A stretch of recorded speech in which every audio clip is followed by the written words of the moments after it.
Welcome everyone. People are joining this session. I wanted to give you a couple of more minutes, but we are really sharp with the timing, so I am starting, okay? If Nestor and Darren, that's okay with you. I am Monica Rossi. I'm assistant professor in Politecnico di Milano, a big, let's say, technical university in Italy. And I'm here to host this session on how developer engineers and project management deliver project on time with the right functionality, the right project on time. So please, everyone, ask a question. You can write question in the question and answer session or in the chat. I will be forwarding the question that you have. But before we start, I wanted to introduce you our speaker. So we have Nestor Gavilan from the Instituto Lean Management, and then maybe we ask you, where guys are you from the audience? So Nestor started his Lean journey in the late 90s with the Delphi, and then he was there trained and mentored by coached by the leaders from Toyota. So he got in love with Lean, of course. So since then, he's passionate about Lean. He's been involved in many Lean enterprises transformation in different contexts, manufacturing, logistics, but also extended supply chain, new product development, innovation, process design, and also recently in healthcare, service, tourism, and retail. So we have this variety of context of applications. We will see, otherwise we can ask whether different applications share common insights from the perspective of today's topic. Darren Walsh is from the Lean Enterprise Academy. So while Nestor is from Spain and lives in Spain at the moment, Darren is in UK, and he has a 25 years experience on leading changes and transformation. His main focus is to support leaders and senior management and supervisors to make Lean a really daily and continuous work. And he is also working on different kind of applications in terms so supporting leaders from different contexts, such as medical devices, oil and gas, heart valve replacement, financial services. So we have services as well, and fintech, and also startup to scale up quicker. Well, very interesting background, and matching also a little bit. So I'm very curious to see what Nestor and Darren are going to present. In the meanwhile, Darren, you drop a question in the chat. Hello guys, where are you from? So we have people from Barcelona.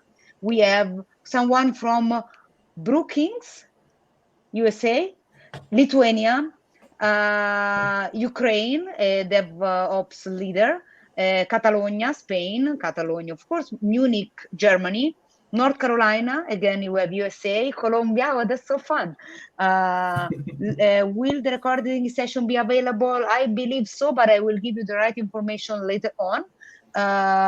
Brazil, Italy. Oh, we have Italy as well, as myself. So this is a very mixed audience, as well as the mixed experience. We have Hungarian participant, Portugal. That's great, guys. Ukraine, we have lots of Ukraine participation. Hello. And guys, the stage is yours. So Barcelona, lots of Catalonian, Spain participants. Hola, hola. Hola. So we can finalize the session with greetings in all the languages of the people in the chat, but now I don't want to take more time, and I will ask our guests to start their presentation. Thank you, Monica.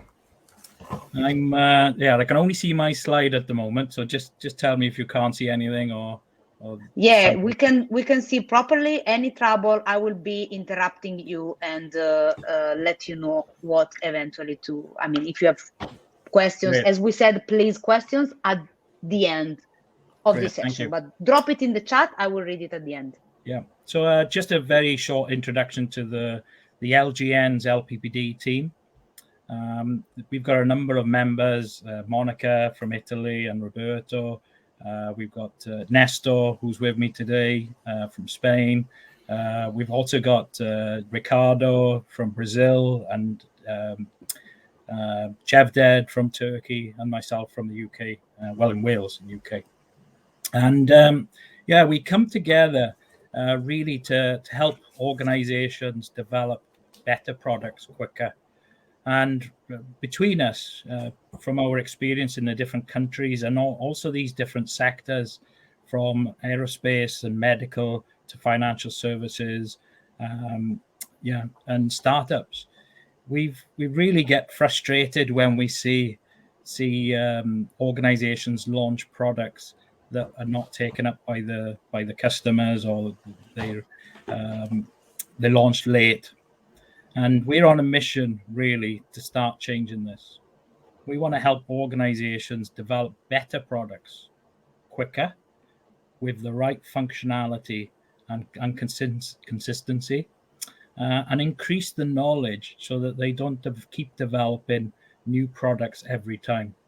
They utilize and reuse that knowledge. Sorry, Monica, it's just two saints here. So we see a lot of people who are frustrated. We see project engineers, developers, engineers, and customers that are often frustrated by performance. And that frustration usually comes out as a trade-off between functionality and doing the right things and time. As we get less and less time and we get closer to launch, sometimes we trade off these functionalities and doing the right things. And we've seen this over and over again. Personally, when I was working for Sega, I saw it with the Sega Saturn, Sega having a large share of the market. And then they launched the next generation, but they launched it and it took them too long, and they lost functionality, and they lost sales and customer market share. They don't make products anymore. They only do software for other people's products. We've seen it with Boeing, with the launch of the Dreamliner 3 years late and 6 billion late. And also Samsung Galaxy, with a number of Galaxy phones and the Note late launches, and also overheating and causing fires. And lastly, we've seen it with the UK government's COVID response, where they spent 37 billion on software that didn't work. And for us, this is all about developing the right products with the right functionality in the right time, and making sure there's no quality escapes at the downstream stages. Typical problems we've seen, and you may want to just put in the chat if you've seen them. So just put A, B, or C, or D. Yeah, so often we see organizations developing the wrong products at the wrong time. They delay market product launches, or they have constant bugs which they need to rework later. The costs are too high. Projects take too long with the wrong product features, and tasks and milestones continuously slip to the right. And we expel additional energy trying to develop similar products again and again.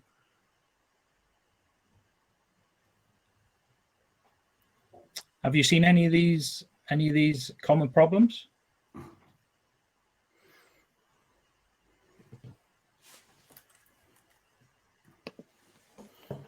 There's a couple coming through. Yes. Any particular ones? We have someone who says yes. Yeah, all of it. Okay. Yes, of course. Yes, of course. Okay, excellent. Well, perhaps not excellent. So we want to get into how do we start addressing these problems. Obviously, this is a huge area, and we're not going to fix all of the problems in a 30-minute presentation. So the area which we want to focus on is not the research area, and it's not the development area, but it's actually in the new product introduction phase. And how can we start stopping some of these issues from getting to the customer? And here's 4 key points that we want to make, and we're going to get into this in a bit more detail here. Work should not be invisible. Not all features are equal, and conventional wisdom is wrong. And obviously, there's a leadership aspect to this, and what's leadership's new role in this? And this applies to both physical products and digital products, and in the service space. So I'm going to hand you over to Nesta, who's going to talk you through a little bit more detail of each of these points. Thank you, Aaron. So let's try to go deep into details on those aspects. Darren? Okay. Yep. Sorry, it's just checking the sound. Okay, thank you. Can you hear me? Yeah. Yep.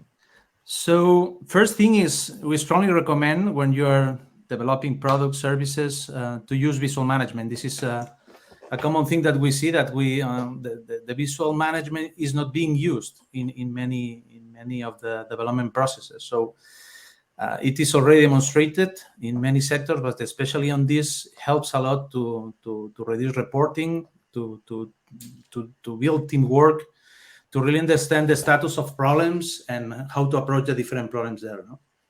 So it's very common to see how computers are managing many things, but we are working in technological companies that currently are using Post-its. So here you have an example of a company of people working in a value stream mapping on how do we approach to development of products.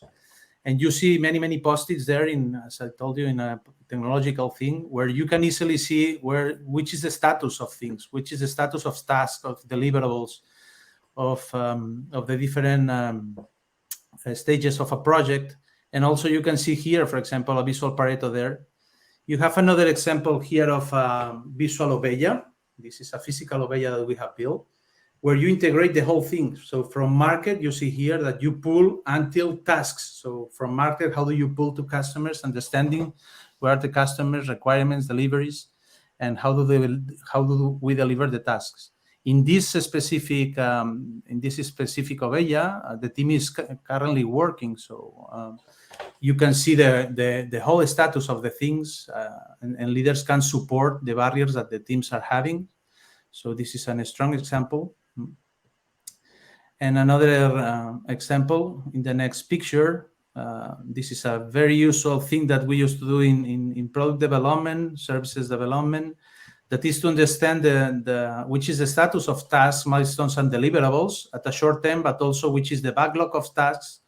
If you are in front of this board, you can, let me say, easily understand which is the status of everything. And for example, this is a practice that we invite you to do, is in the left part of the slide.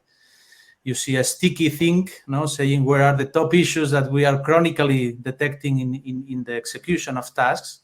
So that way we can apply the E3 really to solve our chronicle issues, because we are suffering many times the same problems. That's why it's good to understand which are our systemic or chronicle process issues that we are having on the development. So first thing is make it visual. So it's good to have computers, but computers sometimes are hidden a lot of information in our processes. So it's good to really invite you to do this practical. This is the first point that we wanted to highlight. And Nesta as well. There's many visual boards out there, or even digital tools that basically just show a collection of KPIs. Mm-hmm. So it's often really important to get the linkages right. Exactly. So the linkages between performance, the breakdown of the issues, and what improvement action or problem solving action is linked to what issue. Exactly. Perfect. So second point that the team that you have seen at the beginning recommends you highly strongly to do. I remember when I read first time Lean Thinking, and I say first point was to understand the value of customer. And I say, okay, you have to understand the value of customer.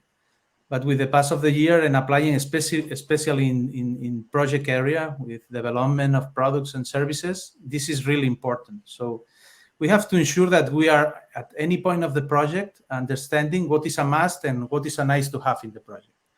So we need to fully understand which is the value of customers. So try to do no more and no less. So just what the customer wants. And to do this, we have some practices, some tools that we recommend you to use. that are, for example, in next slide, you will see some practicals. So we used to use SIPOCs, for example. SIPOCs will determine you to understand from the customer perspective, which is the needs that the customer is having, and then you will develop an just process to deliver this value to customer. But also you have exercise like you have in the Canvas model to understand how the user is using in the reality the product, and we strongly recommend to do this persona exercise just to understand. We invite you to go to the Gemba, fully understand the use of products that your customer is doing, to understand which are the gains and their pains, and try to put solutions on there. Okay, but strongly recommended to visit the Gemba, because sometimes they use the product in the ways they think. They think that the needs are wants, but you are the expert in the product. They are the experts on the use. So sometimes you can provide much more by visiting the Gemba and seeing the reality, no? And that's the customer Gemba too, yeah? Yeah. Next point, third point. Third point is about planning. So that's one other thing that we used to see in the projects, and we would like to give you a pill or a recommendation here. That is, don't try to plan the whole thing at a task level, so a very detailed task level. So each time you detail a plan, the coming hour is already done. Let me say, you have to change it, especially when you see planning managers or project managers planning the very detailed plans. So you see what you see in the picture. So reality is different to the plan that we had originally. So we have to ensure that our mechanisms and our governance systems and everything and our management systems are reacting to this reality. So each time we move from this reality way, we are also creating knowledge, and we have to ensure that this knowledge is being used for future perspective. No, so it's okay to, in some cases, to map in the value stream mapping, as John Shook mentioned in the Learning to See book for manufacturing. But it's also good to map and to have an overview of the way that we are doing projects with the value stream mapping. It will detect a lot of opportunities for sure on your processes. But it's also good to work on the planning aspects, more detailed planning aspects, when this value stream mapping is done. So next slide will show you what we strongly recommend. So it's okay to plan milestones long-term. It's okay to plan deliveries mid-long term, or it's not so okay is to detail all the tasks that you need to do at mid-long term. So maybe it's better to really plan the tasks. And instead of being done by one single person, trying to plan all the tasks of the whole thing and trying to say to the team, please do this task, try to have all the team in a collaborative way. So trying to have the team defining its own way of doing the tasks.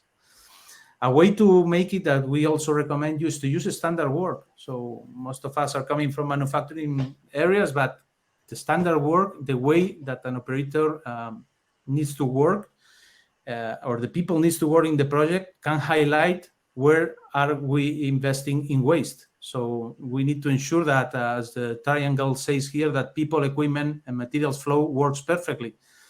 So that's the key of the Lean, to ensure flow. So maybe doing a diagram like this can highlight where do we have waste in our processes. Why not? So highlighting this part. Yeah, and often what we are trying to do, even in development settings and engineering settings, often we are trying to keep the people busy. So we schedule the work for them. We plan or micro plan, and we try and keep the people busy. But what happens then is the value added work often sits and waits between the next value added stage. So we need to change that focus. We need to change that focus to make the flow efficient, make the value more efficient than the people. And sometimes people will have to sit and wait, and we'll expose that. And the standardized work can help in exposing that by helping us to understand the wait times for the value flow. Yeah, thank you, Darren. Last piece of work. Nothing happens without leadership, and having the leadership team really involved and giving green light to all this stuff. So we are not going to move in a different language than the Lean Transformation Framework. You can see here in the QR code the video, the link to video to John Shook. I know that has been a plenary session as well in a parallel session here with the team speaking about that. So we are going to focus in the middle of the house. So the fourth question. So which is the role? To any lean transformation, we need really those 5 pieces of work being supported. And of course, the one that we will refer also in LPPD is the part of the center of the house, right? So which kind of leadership do we have? Which management systems do we have in place? So the same that we do in many, many areas, so we can do exactly the same for LPPD. So we use our KPIs to build the full management process, and to ensure that we are developing at the same time, not only the technical part, not only putting nice boards, creating all these visual, all those ideas that we have shared today, but also trying to involve the measured number of people that we can. As John stated, lean is not lean if we don't involve everyone. So that's our challenge, all right? So we need to find this balance between both things, technical and people things. So that's really important in this piece of work. This is an example of how do we lead from the top management. As you know, in the traditional world, when we try to push down the organization solutions, everybody will come with a complaint or a problem. So why don't we try to change our mind, our way of doing, and why don't we send to the organization, we break down problems to have the organization providing and contributing to solutions. And at this point is when the leadership can really provide some coaching and mentoring. Okay. We invite you to do Lean Kata. In this example that you see here that we have been working last years, Kata has been implemented. So each leader of the organization is having a card, just following the typical questions. So what should be the objective? Where we are? Which is the gap? What are we going to do? Those kind of questions helps us to also develop leadership also in the LPPD area. Thank you, Nestor. Thank you. Yeah, so we've covered quite a lot, and we just wanted to provide you with a bit more context. So what we've been talking about here is largely steps 7 and 8. Yes, there's different leadership aspects to that, but mainly steps 7 to 8. For any organization to develop the right products with the right features faster for the customer and deliver true value to the customer, we really need to go through a number of steps. We've got a first stage and a number of steps to learn more about the market and the product strategy and our product lineup. We need to really get focused and understand who is the customer and what are their pains and gains, to develop the right features to address those pains and gains, and then translate that information into real customer requirements. Then it's not about taking those customer requirements and setting off on a big project. It's about getting the authority to move on, but creating an experiment, creating a minimal viable product, creating the experiments and explore alternatives. And you can do that with set-based design and trade-off curves. And again, there may be some more funding and additional support before going to real development activities and scaling up. Once we've developed the product, it's all about taking the customer order and configuring to order and delivering that through the lean management system, and breaking down the activity there and solving problems, and also streamlining the process. So look at the process as well as the product, making sure the product is born lean with the process, so you don't have to Kaizen the process afterwards because it's got lots of waste in there. and also looking at the knowledge management, who should be what, and the roles and the routines. So we want to share this framework with you. And also another free gift that we wanted to share with you is this lean product or new product development gap report. So if you go to this link, you have the QR code, you can get access to that gap report, and hopefully that will help you identify which part of the framework do you have a lot of the underlying issues.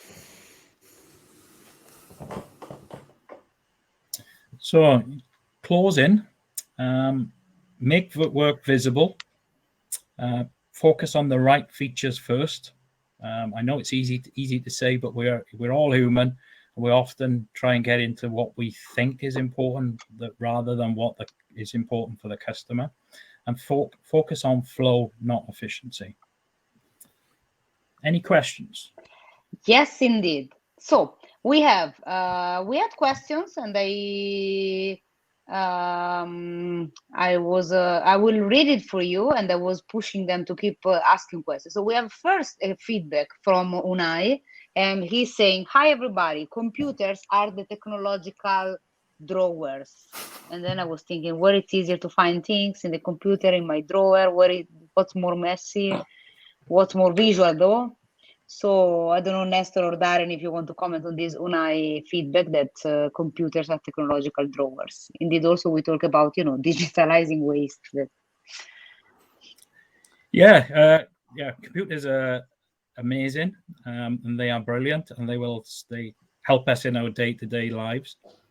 But often what happens is we all create knowledge, and then that knowledge sits and waits in the computer somewhere.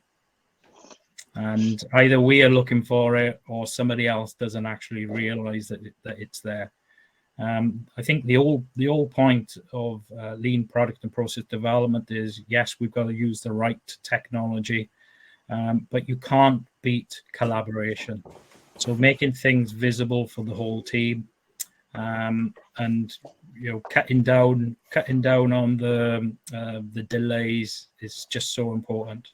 Use computers for the right reasons. Yeah, I think that COVID has forced us to use it. So we have seen in some cases that we are embedded. So it has helped a lot to work. So we can work on distances. We can work, but I always say that a paper manual thing can help you to manage, to understand the process, to define the process that you want to manage, to set governances, to understand. Once you are clear on that, use the technology as much as you can to reduce waste. But please first design the process. Don't wait. Don't think that a software or something will help you in the management piece. It's a good point there as well. Use paper or a visual board, because often many times we don't really understand how the work works or how the process works. Exactly. And another question. I think the key point is the team. How can we manage and empower mainly the soft skill of the team members? How much time we have, guys? Good question. No, it's true. In the cases that we are doing research, obviously it's necessary do. So on all those practices, really be with the team and try to see which kind of problems those systems are removing from their daily headaches. Let me say a little bit like this, no? So if the tools provide help to the team, especially in this area of LPPD, I think that people start to change or to do the click that we need to embrace the methodology, no? But for sure, I think that you need to start from experience and learn from there. So that's yeah. Also, the leader of the team. I think the role of the leader is to look at, well, what's stopping my team being productive? What are the things which are taking them down the rabbit holes? What are the things that are delaying them? And try and expose those issues, and then help to develop the team. Help remove those issues, but also help develop the team to recognize them. demonstrate that doing an start-done meeting can stop a lot of emails. So demonstrate that. Yeah. So again, we just want to reiterate that this framework, if anybody would like a copy, or if you would like to take the 3 free gap assessment, then please just use the link or get in touch. Drop me or Nesta an email. And also, we are looking to put on a presentation in a few weeks' time to really explore this framework and the topics that we've covered today, and a few more in a bit more detail. So if you want to put it in the chat, and we'll contact you about timings of the presentation. And okay, so we have also the link in the chat. We have a question. How do you make the team feel secure with these changes? I think it starts with leadership. People will always, yes, they are listening to what the leader says, but also they are looking at how the leader reacts. So it's small steps. It's a journey, and I think it's just all about building trust, building a collaborative team, and then pulling in the tools and techniques where needed. So Darren mentioned before, I think the connection with KPIs is key as well. Let me say, ensuring that how the task and the changes that we are doing are impacting KPIs, but also how it's impacted in my daily work as well, as I mentioned before. So if it simplifies my overhead, things that I need to do, my task list, my number of emails that I have to see every day, then we are succeeding. And this is the key, I think. Yeah. Another question that might require like an hour to answer or a life to answer, but I will drop it. So try to catch the main point, but also maybe other session also later or tomorrow will link with this. Information is the new oil. How can I manage and create a shared knowledge system? Oh, wow, that's a great question. Information, yeah, I think for information, we need to think about reusing information, recycling information, and less of the reworking information. So how can we do that? We can create standards libraries, one-point lessons. We can use digital techniques to also help us share that information. So it's a great question. Nesta, I don't know whether you want to. Yeah, there are systems as well to manage this knowledge, but also all those concepts of how do we use the set-based concurrent engineering, how do we ensure that we learn from success, but also from fails. So we need to use all this knowledge in a reusable way, no? And I think that also the structure that you have from programs to subsystems and all those kind of stuff can also help to manage a lot of learning in a reusable way. So yeah, it's a full chapter, I think. It's a full chapter. I think it's a huge chapter that deals with the learning, standard knowledge, usable knowledge, and of course the support system eventually, but also Nestor, I believe a link also with what you were mentioning before, that is about the process first and then the tools and technology to support the process. So it's also a matter of, before I start doing an activity, where I'm taking which is my knowledge gap, which information I need, where do I get the information, instead of waiting for a computer to tell us what to do or where to find the information. So it's still about the person, the process. But also we have I think a session with Chef that tomorrow on standard knowledge. Alfredo mentioned, as many do, I keep learning in my lean journey. I have come to a conclusion, and of course, like your opinion, I have found the major difficulty in the journey is not a cultural resistance to change. In fact, I think culture is not caused by consequence. I think people want to learn and improve. What I feel is the main difficulty is the lack of perspective, true knowledge in leadership levels on what it means and demands in so many levels to be lean, even do lean. What do you have to say on this? Yeah, another great point. I completely agree with you, Alfredo. I think people who do the work get frustrated when things are delayed, or they need to redo the work, or they see that it's not giving the customer exactly what they want, or they are being pulled one way and then the other way. So often for people who are doing the work, it's quite common sense, it's logical. Often the challenge comes with management because we're asking them to lead in a slightly different way. We're asking them not to have all the answers and ask all the questions. We're asking them to put different routines in to help their team and to look at the work in a completely different way. Part of the problem, I believe, is that it's all about the thinking. It's not about the tools. It's about the thinking behind the tools. So you could adopt visual management, you could adopt standardized work, you can adopt strategy or horse and cannery.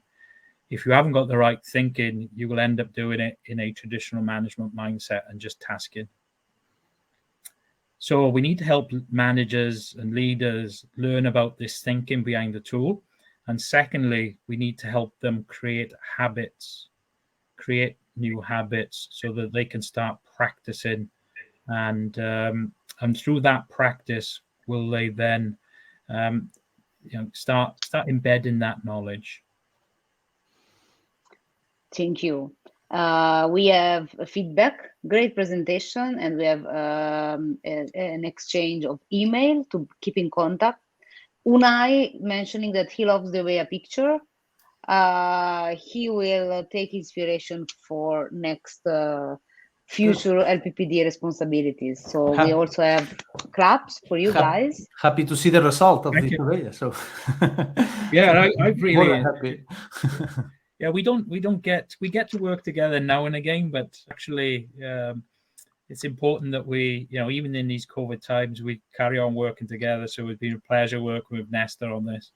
And we challenge ourselves to, not to just recycle information, but also to delve a little bit deeper into some of the issues. So, yeah, it's great. I think there was a great opportunity indeed also for this, Darren, as you are mentioning. So thank you very much, Darren and Nestor, for the time that you take to prepare, this content in this fresher way. And please, guys, keep in contact with our speaker, and a huge clap for them. So congratulations, guys. Thank you very much. Thank you, Nestor. Thank you, everyone. Grazie, Monica.